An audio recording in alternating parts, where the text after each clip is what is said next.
okay to be afraid. We're all afraid. We're your friends.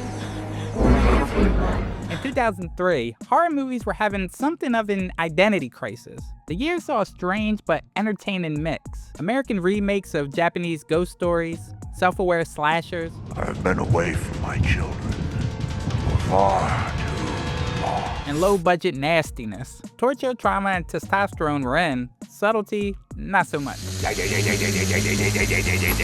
Horror in 2003 was loud, grimy, and stylishly unhinged, laying the groundwork for the brutal mid-2000s wave to come. This is the 10 best horror movies of 2003.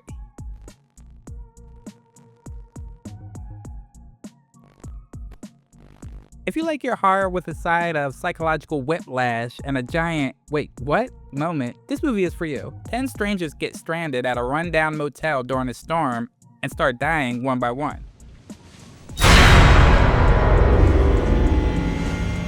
Sounds like Clue with more stabbing, right? Well, hold on. Things are not what they seem. There's an entirely different movie secretly happening inside this one. Just you wait. When I was going up the stairs, I met a man who wasn't there. He wasn't there again today. I wish you'd go away. You know a movie's effective when an entire generation refuses to drive behind log trucks.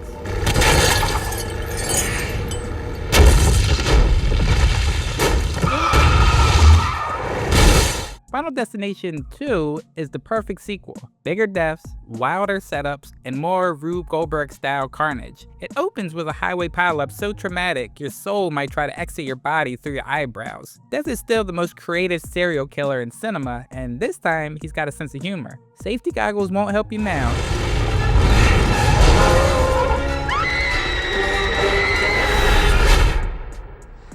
Whoa, easy, Kimmy, first year driving?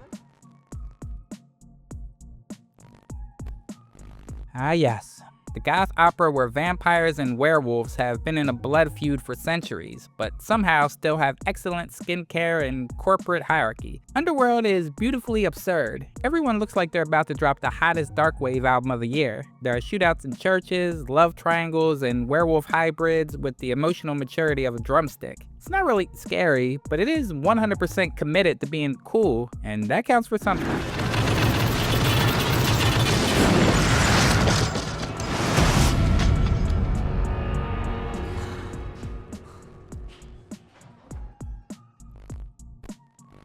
This right here is the Godzilla vs. Kong of slasher cinema. Freddy Krueger, Dream Invader, and wisecracking burn victim goes toe-to-toe, or claw to machete, with Jason Voorhees, the mute murder tank from Camp Crystal Lake. The plot is nonsense, but nobody cares. You're here to watch two horror icons beat the latex off each other while a new metal soundtrack screams in the background. God, y'all two killers, we're not safe awake or asleep. Blood sprays, teens die, and for once, the audience wins. It's dumb, it's loud, it's glorious.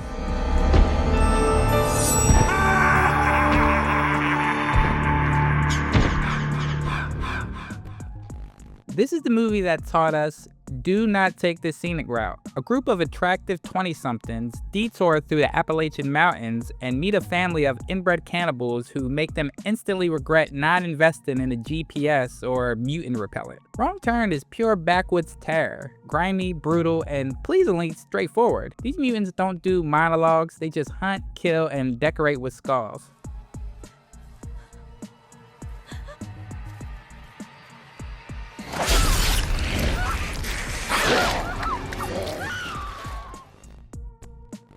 This movie isn't a plot, it's a mood. A greasy, neon-lit grindhouse fever dream filled with clown, sadism, and 70s vibes that smell like gasoline and regret. Folks, like blood, violence, freaks of nature? Well then, come on down to Captain Spaulding's Museum of Monsters and Madmen. Rob Zombie's directorial debut feels like a nightmare you'd have after passing out in a haunted funhouse. Ha ha! It just tastes so damn good. There's no real structure, just screaming, torture, and lots of monologues about Satan. You either vibe with it, or it eats you alive.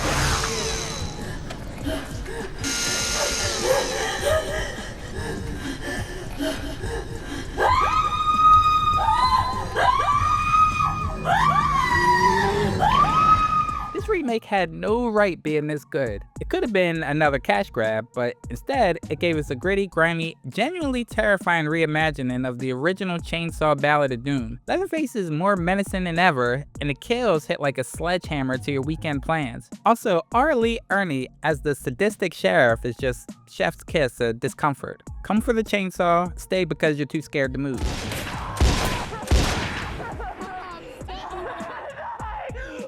You girls better get yourselves under control or I'm gonna have to do it for you. Why won't you listen to her? This low-budget gem is proof that horror doesn't need a giant budget. Just a creepy atmosphere, some solid acting, and a road that refuses to go anywhere. The story?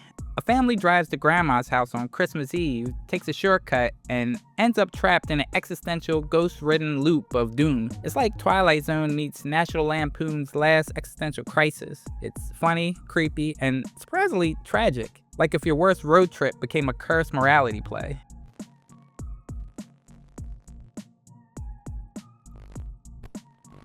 You want intensity? High tension is basically being locked in a meat freezer during a thunderstorm. Two young women head to a remote farmhouse, because, of course, and are soon attacked by a serial killer with the fashion sense of a truck stop horror mascot. The violence is brutal, unrelenting, and deeply French. And then comes a twist, which is either genius or so infuriating it makes you want to throw your DVD into the sun. No middle ground.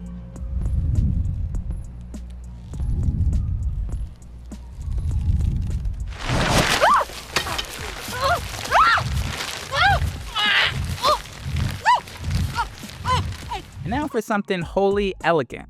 A Tale of Two Sisters is a haunting, beautifully crafted Korean horror film that lingers long after it ends. It's slow burning and psychological, wrapping its ghost story in layers of grief, guilt, and mental illness. The atmosphere is soaked in dread, the cinematography is striking, and the performances, especially from the two leads, are quietly devastating. The film doesn't spoon feed its twist, making the payoff all the more unsettling and rewarding. It demands patience, but rewards viewers with a tragic, eerie, and emotionally charged experience that sticks in your gut. Truly one of the most exquisite and affecting horror films of the 2000s.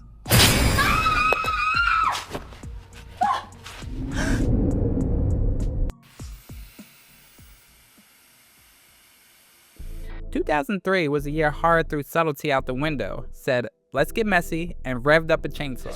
Fucking guy with the fucking chainsaw. Whether you want stylized vampires, remakes that didn't suck, or psychological breakdowns wrapped in ghost stories, this year delivered. It had range, it had blood, it had Freddy Krueger being called a gay slur by Kelly Rowland. How sweet. Dark meat.